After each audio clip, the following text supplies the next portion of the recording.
Namaste, ladies. How are you doing? We're on day 3 of Awakening Shakti, and today's theme is cycles, stages, and natural rhythms. So, all of these 9 themes, they actually completely interrelate with one another. They interconnect, they mutually support growth and development in the other area. So they're not actually, separate processes or separate experiences that we have in our everyday lives. But as we go through the course, we take a month to focus deeply and intensively on each theme one at a time. But as we go through the 9 months, you'll also experience the interconnections. And so it is with this theme. So the third theme, cycle stages and natural rhythms. Because of course this links back to the archetypes, which was the second theme, and it links forward to other themes such as your sacred body as woman, your sexual energy and awakening your sexual energy. It links forward to your power and your sovereignty, and it also I missed one out. Archetypes, power, sexuality, sexual energy, and your body. I think those are all the ones that are sort of uppermost for me at the moment in terms of how they all interlink and interrelate. And I was just, before I came on live, I was just thinking, oh, I'm running a few minutes late, right? And so I could kind of begin by speaking to that, in that I've not worn a watch for almost 20 years. When I did my Nia Technique white belt training in January 2003, I remember one of our trainers saying that he'd never worn a watch. And at the time, as an adult, I think I'd always had a watch on, and I'd never thought not to wear a watch. Like, my life had been governed by the watch on my left wrist. And in him saying that, and because in my Nia teacher training, natural rhythm and natural time was part of our training in learning to move and teach conscious embodiment, I took my watch off and I basically never put it back on. So that was the beginning of me learning to live in tune with my body and in tune with my natural rhythm, rather than in the rhythm imposed by the system, the structure, the way things should be. Should, in inverted commas, the way that's imposed in terms of the 9 to 5 working day, in terms of working Monday to Friday, in terms of all the shoulds that are part of the conditioning and the narrative that's out there. So this beginning to reattune to my natural rhythm, that my body speaks to me. So for example, one of the reasons I was a couple of minutes late for this live is that I was having a nap because I was tired. So if I'm tired, I lie down and rest. I don't push myself to keep going and to keep doing. I listen to my body.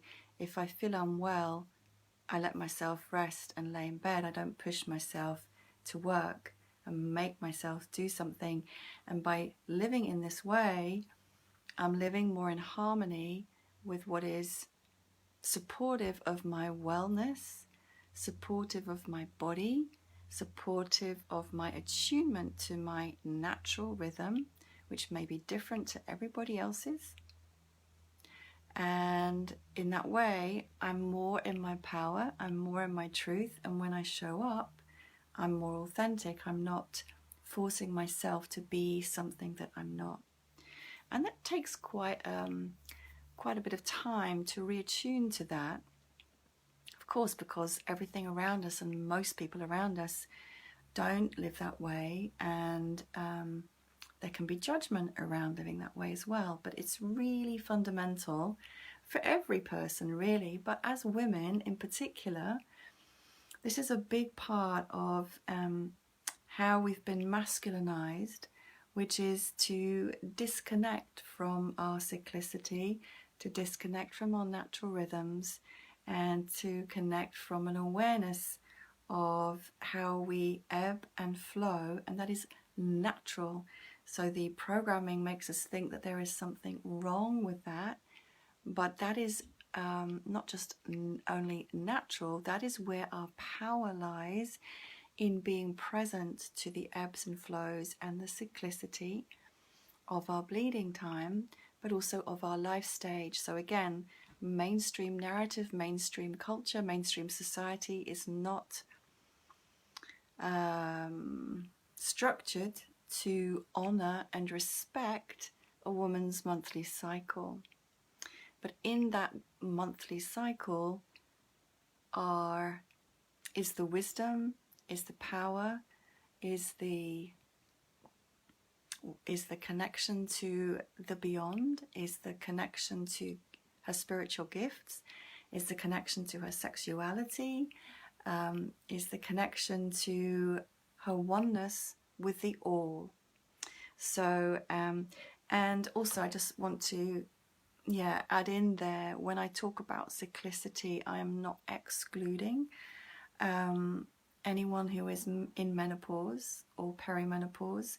We continue to be cyclic in different ways, and of course nature is cyclic. That is why we are a microcosm of the macrocosm. So what you see outside you is within you. Right now we're in the winter phase of the seasons, and just as we are in the winter phase of the seasons, which is an inward time, it's a quieter time, it's a stiller time, it's a time for reflection. So if you think of your moon cycle as a circle and divide it into 4 quarters, 4 quadrants, so then you would have spring, summer, autumn and winter as part of your monthly cycle. But we also obviously have that as part of the annual cycle of life, and we see nature blooming, blossoming, and then withering and dying, blooming and blossoming, withering and dying. And so as nature does, so our body does, so we do in our actual life cycle. So all of these different layers of where you are in your cycle, where you are in your life stage, and where you are in the day, in the month, in the week, in your natural rhythm, which is going to be completely unique to you. All of these interrelate and dovetail. So just going to show you something, which is, I don't know if you can see this beautiful circle, this beautiful chart, which has different representations of the goddess around, and you can actually turn it so it moves around, this wheel. So this is the wheel of Rhiannon. When I did my priestess initiation, one of the beautiful ladies on the training with me, who I was very close to, is an incredible artist, and she drew this.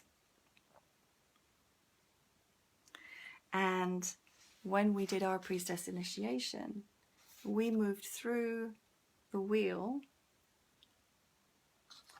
as represented by Rhiannon at different stages of the life cycle. So we went from soul singer in the north, to wild maiden in the northeast, to snake dancer in the east, to lover in the southeast, to deep diver in the south, to mother in the southwest, to queen in the west, to crone in the northwest, and then in the center, holding the pillar, is the integrated Rhiannon, who is encompassing all of those archetypes. So you see how the second module, the fruits of feminine archetypes, links into this one about cycles, stages and natural rhythms.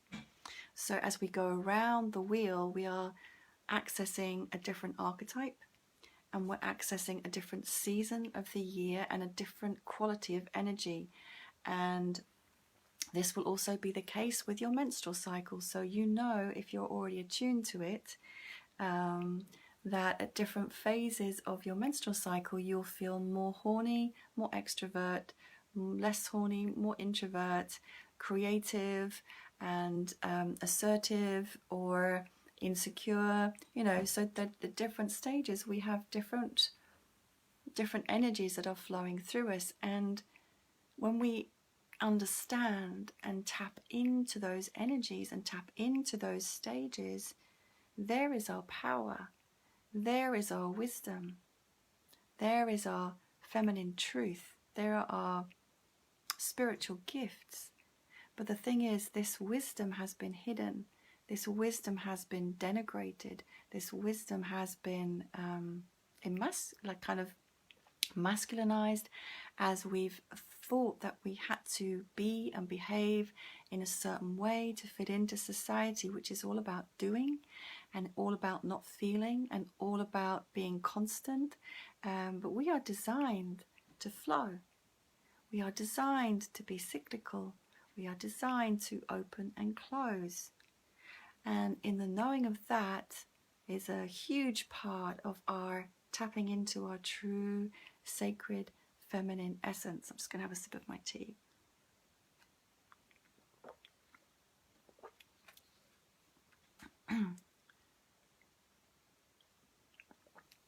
So, knowing where you are in your cycle is so important as a means of understanding and nurturing yourself and going with the energies that are naturally flowing through you. At the same time, having an awareness of your life stage is important information that you can also work through. And it's not in any deterministic way, as in, I am this, therefore I should be that. I don't mean it in that way. So again, just for example, myself being 56, myself being in menopause for the last, I think it's almost 2 years now. You know, if I look out to society, there will be certain expectations around how a lady of this age should look, should dress, should behave. So it's not about that. You know, I don't give a flying fig about any of that. It's completely irrelevant, and again, in many ways, often designed to stifle, repress, denigrate, and deny the actual power, the actual energy, the actual radiance and ecstasy that is available to us all through our lives. But if I look at that place that I am in my life stage from a feminine wisdom perspective, then in this life stage of the crone, I have access to otherworldly wisdom in a way that I didn't have before when I was bleeding. I am able to tap into levels of ecstasy that I was not able to tap into before. So it's not about feeling diminished, it's about expanding into the potential of this quadrant of the circle of life and recognizing my spiritual gifts even more deeply, embodying my wisdom, my leadership, my role and position as an elder. You know, that's available for me to claim, and I still embody all the other qualities as well, and I can choose where I want to go with that. And of course, my makeup will be particular to me, just as your makeup is particular to you. So, you know, you can meet people who are, we call them sort of old souls or wise souls, who may be 21 and have the wisdom of an elder, right? And in different systems of numerology and astrology, there are different, you know, people in some systems talk about the 7-year cycle, or 11-year cycles or 21-year cycles. So it can be really useful just to use those systems to evaluate where you are in your life, looking back, looking forward, and having an awareness that there may be certain critical points or junctures of initiation and shift into a next life phase, without ever feeling that anything is predetermined, because we have free will and we have choice. This is simply about self-awareness, right? So cycles, stages, and natural rhythms. Again, just coming back to that third part of this theme, where this can be so important for you to tap into the natural ebb and flow of your energy, which may be aligned with your menstrual cycle, but it may be also separate in terms of we all work best at certain times of day. You may find that you feel particularly creative or efficient at certain times of day or the month. Also linking into the moon. Of course, I haven't even spoken about the moon and how our cycles often align with the passage of the moon, either bleeding at the full moon or bleeding at the dark moon. So having that awareness and knowing the influence of the moon upon you and the power of that, the more receptive you become. It's not it's not for nothing that people say that it's true. It's a fact that there are more hospital admissions at the full moon, that people feel more emotional. It's a really an actual powerful effect of upon us by the fact that we are water, right? And the magnetic force of the moon works upon the water within us, and we're receptive, so we feel. There's more depth to this that I won't go into, but I guess I want to say the more you're able to release feelings of shame or judgment around finding your own natural rhythm, because it more often than not will not fit in with society's or families or culture's expectations of how you should be. So it takes strength of character to begin to live in your natural rhythm.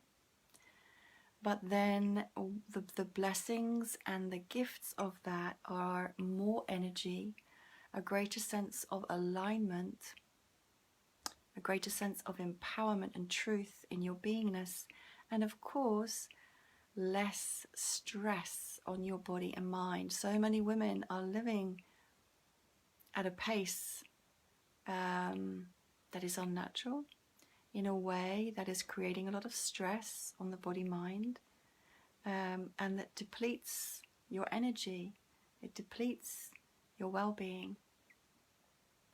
And the more that goes on, the more prone you make yourself to actual illness, to disease, to depression, to burnout, all of these things. And it doesn't mean that, again, the conditioning is that we have to do all the time, which is very masculine, rather than being. And part of the feminine gift is in being rather than doing. And it doesn't mean that by being more, less is accomplished or less is achieved or less is attained. In fact, my learning is that the more I be, the more I attract. The more I do, the more I wear myself out and feel out of alignment with my feminine. And this is, again, particularly helpful to know when you do get to the point of perimenopause, as your cycle begins to shift. If you haven't learned this lesson by that point, then it can be a very rude awakening, because what that transitional stage is going to ask of you is to surrender. It's to surrender your need to control and be in charge. you can't control. When the perimenopause happens, you have to let go. You have to surrender. And the less able you are to surrender, the more symptoms you will have. It will require you to rest when you need to rest and stop doing so manically. And I think I'll mention just one more thing here, which is about, it's about menarche and menopause, because the two are related. And again, this is part of the life cycles and life stages, and this will tap in again to the archetypes and the power, your shadow and your light. So I had the great good fortune to work with Deanna Lamb, founder of the Red Tent Movement and Womb Wisdom, just before at the beginning or middle of my perimenopause stage. And I'm so glad I did, because what she taught me to understand was that the experiences I had at menarche, when I began to bleed as a young teenager, whatever was present in my life then,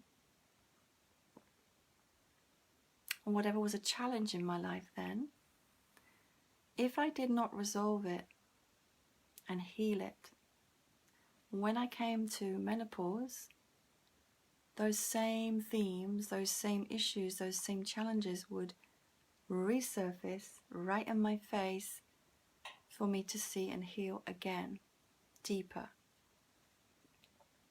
So there's this connection between the initiatory stage of menarche and the initiation of menopause.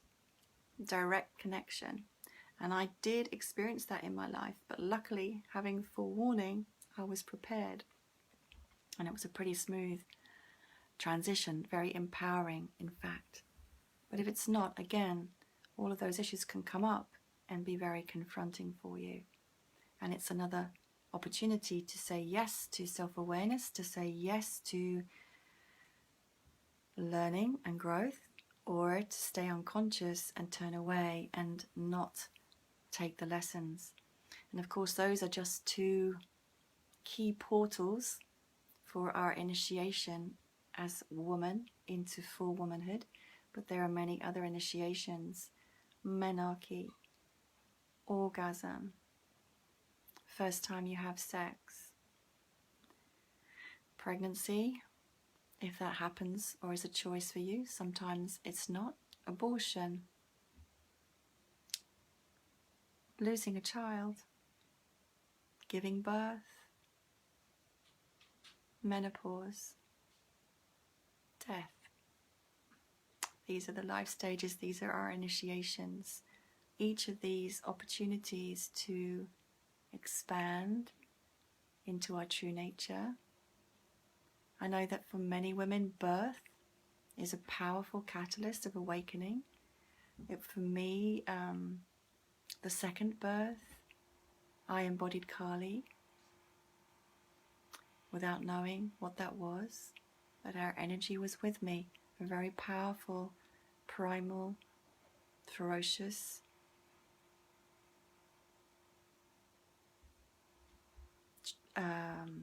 transpersonal energy that engulfed my body as I pushed my daughter out. So there can be many, many experiences in these key initiations, which mainstream culture, the patriarchy, has taught us to regard as something bad, something shameful, something painful, something we have to suffer. This is all a lie. It's to these lies have been put about to disconnect us from our true power and wisdom as women. So I think that's all I have to share tonight on this theme. And as always, I welcome your comments. I welcome your questions. I welcome your own wisdom, your sharing, your insight. Please pop your comments below. I'd love to hear. And then tomorrow, we're moving on to the fourth theme. And actually, I haven't, since I'm so in flow, I haven't planned a time for that. But I'm going to say Tomorrow's live will be at 2 o'clock. So I'll see you again for the fourth theme. Oops, for the fourth theme, 2 o'clock tomorrow. That's Monday, the 4th. Fourth theme, fourth day, Monday the 4th of January. So looking forward to seeing you then. Lots of love and namaste.